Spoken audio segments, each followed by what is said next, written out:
ദൈവത്തിൻ്റെ അതിപരിശുദ്ധ നാമം വാഴ്ത്തപ്പെടുമാറാകട്ടെ. സങ്കീർത്തനങ്ങൾ 116 7 വേദഭാഗം. എൻ മനമേ, നീ വീണ്ടും സ്വസ്ഥമായിരിക്കുക, യഹോവ നിനക്ക് ഉപകാരം ചെയ്തിരിക്കുന്നു. ഇവിടെ സങ്കീർത്തനക്കാരൻ ദൈവസന്നിധിയിൽ തൻ്റെ പ്രാർത്ഥനയും യാചനയും ദൈവം കേട്ടതുകൊണ്ട് ദൈവത്തെ അകമഴിഞ്ഞ് സ്നേഹിക്കുകയാണ്. താൻ നിലവിളിച്ചപ്പോൾ ദൈവം തൻ്റെ ചെവി ചായ്ച്ച് ആ പ്രാർത്ഥന കേട്ടതുകൊണ്ട് ജീവകാലമൊക്കെയും ദൈവത്തെ വിളിച്ചപേക്ഷിക്കും എന്ന് തീരുമാനിക്കുകയാണ്.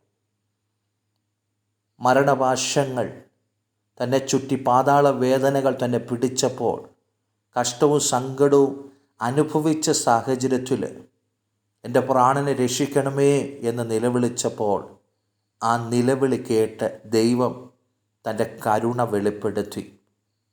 അതുകൊണ്ട് തന്നെ സങ്കീർത്തനക്കാരന് ഓർമ്മപ്പെടുത്തുവാനുള്ളത്, തൻ്റെ മനസ്സിനോട് പറയുകയാണ്, സ്വസ്ഥമായിരിക്കുക, കാരണം യഹോവ ഉപകാരം ചെയ്തിരിക്കുന്നു. ദൈവമക്കളെ, നമ്മുടെ ജീവിതത്തിൽ നമ്മുടെ പ്രാണനെ മരണത്തിൽ നിന്ന് വിടുവിച്ചൊരു ദൈവമുണ്ട്. കണ്ണിനെ കണ്ണുനീരിൽ നിന്ന് വിടുവിച്ചൊരു ദൈവമുണ്ട്. കാലിനെ വീഴ്ചയിൽ നിന്ന് വിടുവിച്ചൊരു ദൈവമുണ്ട്.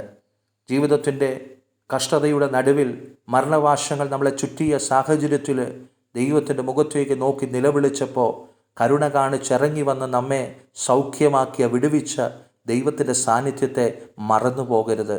അതുകൊണ്ട് ഒരു സാഹചര്യങ്ങളിലും നമ്മുടെ മനസ്സ് പതറിപ്പോകാതെ, നമ്മുടെ മനസ്സ് സ്വസ്ഥമായിരുന്ന് ദൈവത്തിന് മഹത്വവും ആരാധനയും അർപ്പിക്കുവാൻ തിരുവചനം ശക്തമായി ഓർമ്മപ്പെടുത്തുക. സ്വർഗീയ കർത്താവേ, സാഹചര്യങ്ങൾ പലതും ഞങ്ങളുടെ മനസ്സിനെ വളരെയധികം ഭാരപ്പെടുത്തുന്ന സാഹചര്യത്തിലേക്ക് കടന്നു വരുമ്പോൾ, ഞങ്ങളുടെ ജീവിതത്തിനകത്ത് പാപത്തിൻ്റെ മരണത്തിൽ നിന്ന് ഞങ്ങളെ വിടുവിച്ച് നിത്യരക്ഷ നൽകി തന്ന ദൈവത്തിൻ്റെ ആ വലിയ കരുണയെ ഓർത്തുകൊണ്ട് ദൈവത്തിൻ്റെ സന്നിധിയിൽ ഏകാഗ്ര ഹൃദയത്തോടെ സമാധാനത്തോടെ ജീവിക്കുവാൻ ആ ദൈവം ഇന്നും വിശ്വസ്തനാണ്, ആ ദൈവം ഇന്നും പ്രവർത്തിക്കുമെന്നുള്ള വലിയ വിശ്വാസത്തോടെ ആയിരിക്കുവാൻ ഞങ്ങളെ സഹായിക്കുന്നതിനായി സ്തോത്രം.